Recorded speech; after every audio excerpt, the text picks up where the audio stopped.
Different layout आणि different price वाला हा फ्लॅट आहे. हा आहे लिव्हिंग एरिया आणि समोर आहे डायनिंग, त्यामुळे तुमचा लिव्हिंग एरिया हा खूप प्रशस्त दिसतो. आणि ह्या साईडला दिलेली आहे त्याची स्क्वेअर मध्ये बाल्कनी. तिथे असणार आहे किचन, हे दिलेले आहे किड्स बेडरूम आणि बाजूला असणार आहे कॉमन वॉशरूम आणि बेसिंग पॉइंट.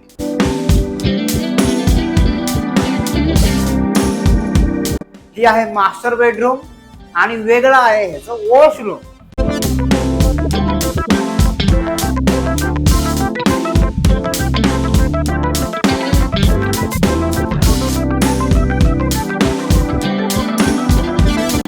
लोकेशन आणि प्राइस बद्दल माहिती हवी असेल तर कॉल करा, कारण कॉलवर मी आहे ना.